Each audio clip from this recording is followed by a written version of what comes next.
Item ಯಾವುದೇ ಇರಲಿ try ಮಾಡಿ ಆಚಿ ಚಿಕನ್ ಮಸಾಲಾ. ಬೆಂಗಳೂರು ಮತ್ತೊಮ್ಮೆ ಗಾರ್ಬೇಜ್ ಸಿಟಿ ಆಗಿ ಮಾರ್ಪಾಡಾಗ್ತಾ ಇದೆಯಾ ಅನ್ನೋದು ಪ್ರಶ್ನೆ ಆಗ್ತಾ ಇದೆ. ಯಾಕಂದ್ರೆ ಮನೆ ಮನೆಗೆ ಪೌರ ಕಾರ್ಮಿಕರು ಬರ್ತಾ ಇಲ್ವಾ ಕಸ ಕಲೆಕ್ಟ್ ಮಾಡೋದಕ್ಕೆ, ಈ ಪ್ರಶ್ನೆ ಇದೆ.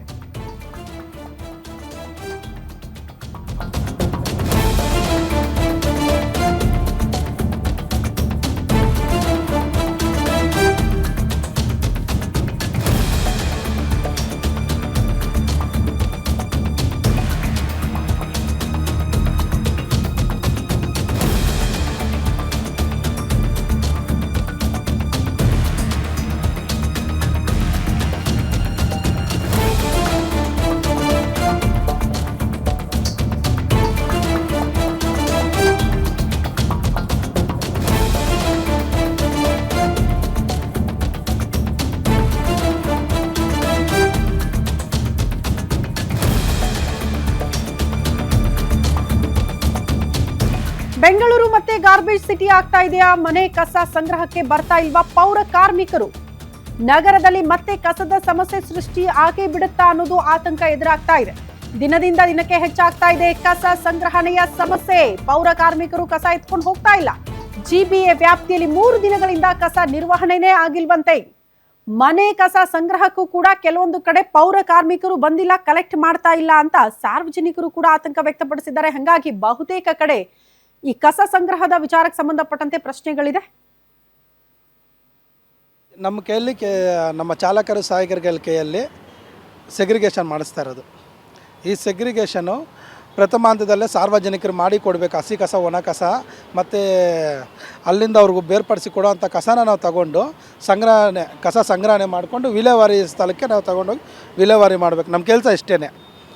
ಈಗ ಸಾರ್ವಜನಿಕರು ಮಿಕ್ಸಿಂಗ್ ಕಸ ಕೊಡ್ತಾ ಇದ್ದಾರೆ ಅಂತ ಹೇಳ್ಬಿಟ್ಟು ನಮ್ಮ ಕೈಯಲ್ಲಿ ಸೆಗ್ರಿಗೇಷನ್ ಮಾಡಿ ಅಂತ ಹೇಳ್ತಾ ಇದ್ದಾರೆ. ಅದು ಅವೇರ್ನೆಸ್ ಕೊಡಬೇಕಾದ್ರೆ ಈ ಬಗ್ಗೆ ಮತ್ತಷ್ಟು ಡೀಟೇಲ್ಸ್ ಅನ್ನ ಕೊಡ್ತಾರೆ ಮೆಟ್ರೋ ಬ್ಯೂರೋ ಚೀಫ್ ಉಲ್ಲಾಸ್ ಗಿರುವಾಸೆ ನೇರ ಸಂಪರ್ಕದಲ್ಲಿ ಜಾಯಿನ್ ಆಗ್ತಿದ್ದಾರೆ. ಉಲ್ಲಾಸ್, ಈ ಬೆಂಗಳೂರಲ್ಲಿ ವಾಸ ಮಾಡ್ತಾ ಇರೋರ ಪ್ರತಿಯೊಬ್ಬರ ಜವಾಬ್ದಾರಿ ಕಸ ವಿಂಗಡಣೆ ಮಾಡಿ ಕೊಡ್ಲೇಬೇಕು. ಈಗ ಅವರು ವಿಂಗಡಣೆ ಮಾಡ್ಕೊಡ್ಲಿಲ್ಲ ಅಂತ ಅದನ್ನ ಪೌರ ಕಾರ್ಮಿಕರ ಜವಾಬ್ದಾರಿ ಎತ್ತಾಕ್ತಾರೆ ಅಂತ ಅಂದ್ರೆ ಜಿಬಿಎ ನಿರ್ಲಕ್ಷ್ಯ ಅಂತ ಅನ್ಸುತ್ತೆ. ಜಿಬಿಎ ಜಾಗೃತಿ ಮೂಡಿಸೋ ಕೆಲಸ ಮಾಡಬಹುದಲ್ಲ ಇದ್ರ ಬದಲಿಗೆ ಅನ್ನೋದು ಪ್ರಶ್ನೆ ಇದೆ. ಶ್ರುತಿ, ಜಿಬಿಎ ಅಧಿಕಾರಿಗಳು, ಅದರಲ್ಲೂ ಪ್ರಮುಖವಾಗಿ ಬೆಂಗಳೂರು ಘನತ್ಯಾಜ್ಯ ನಿರ್ವಹಣಾ ಮಂಡಳಿ ಅಂತೇಳಿ ಸಪ್ರೇಟಾಗಿ ಜಿಬಿಎ ಆದಮೇಲೆ ನಿರ್ಮಾಣ ಆಗಿದೆ. ಅಲ್ಲಿರುವಂತಹ ಅಧಿಕಾರಿಗಳು ಮನೆ ಮನೆಗೆ ಕಸವನ್ನು ತೆಗೆದುಕೊಂಡು ಹೋಗಲಿಕ್ಕೆ ಬರುವಂತಹ ಪೌರ ಕಾರ್ಮಿಕರ ಮೇಲೆ ಒತ್ತಡವನ್ನು ಹೇರ್ತಿದ್ದಾರೆ. ಹಸಿ ಕಸ ಮತ್ತು ಒಣ ಕಸವನ್ನು ನೀವು ಸಪ್ರೇಟ್ ಮಾಡಿ ಆಟೋಗಳಲ್ಲಿ ಫಿಲ್ ಮಾಡ್ಕೋಬೇಕು ಅಂಥೇಳಿ. ಯಾಕೆ ಅಂತಂದರೆ ಈ ಹಿಂದೆಯೇ ಸಾರ್ವಜನಿಕರಿಗೆ ಮನವಿಯನ್ನು ಮಾಡಲಾಗಿತ್ತು, ಸಾರ್ವಜನಿಕರು ಮೂಲದಲ್ಲೇ ಹಸಿ ಕಸ ಮತ್ತು ಒಣ ಕಸವನ್ನು ಬೇರ್ಪಡಿಸಿ ಕೊಡಬೇಕು ಅಂಥೇಳಿ. ಆದರೆ ಅದು ಸಾಧ್ಯ ಆಗ್ತಾ ಇಲ್ಲ.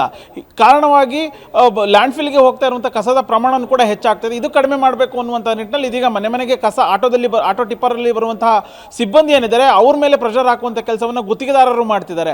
ಕಾರಣ ಏನು ಅಂತಂದರೆ, ನೀವು ಮನೆಯಲ್ಲಿ ಅಂದರೆ ಮೂಲದಲ್ಲಿನೇ ಹಸಿ ಕಸ ಒಣ ಕಸವನ್ನು ಬೇರ್ಪಡಿಸಿ ಕೊಡಲಿಲ್ಲ ಅಂತಂದರೆ ನೀವು ಆಟೋಗಳಿಗೆ ಹಾಕಬೇಕು ಅನ್ನುವಂಥ ಸಂದರ್ಭದಲ್ಲಿ ನೀವು ಹಸಿ ಕಸ ಮತ್ತು ಒಣ ಕಸವನ್ನು ಬೇರ್ಪಡಿಸಿ ಹಾಕಬೇಕು ಅಂತ ಹೇಳಿ ಒಂದು ಸೂಚನೆಯನ್ನು ಹೊರಡಿಸಲಾಗಿದೆ.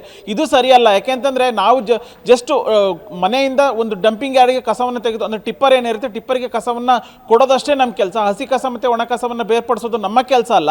ಯಾಕೆಂತಂದರೆ ಅಲ್ಲಿ ಸಿರಿಂಜ್ ಇರುತ್ತೆ, ಬೇರೆ ಬೇರೆ ಆಯುಧಗಳಿರ್ತವೆ. ಅದನ್ನು ನಾವು ಮುಟ್ಟುವಂಥ ಸಂದರ್ಭದಲ್ಲಿ ಚರ್ಮದ ಸಮಸ್ಯೆ ಆಗುತ್ತೆ, ಗಾಯಗಳಾಗುತ್ತೆ.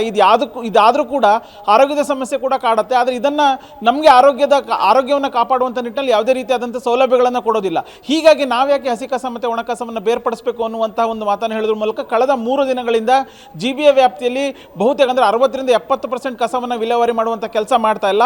ಸೊ ಈ ಒಂದು ಪರಿಸ್ಥಿತಿಯನ್ನು ಗಂಭೀರವಾಗಿ ಪರಿಗಣಿಸಿರುವ ಜಿಬಿ ಇವತ್ತು ಪೌರ ಕಾರ್ಮಿಕರ ಜೊತೆಗೆ ಸಭೆಯನ್ನು ಕರೀತಾ ಇದೆ.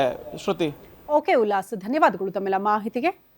ಇದು ಇವರಿಗಿನ ಅಪ್ಡೇಟ್. ಇದು ಗ್ಯಾರಂಟಿ ನ್ಯೂಸ್, ಸುದ್ದಿ ಖಚಿತ, ನ್ಯಾಯ ನಿಶ್ಚಿತ.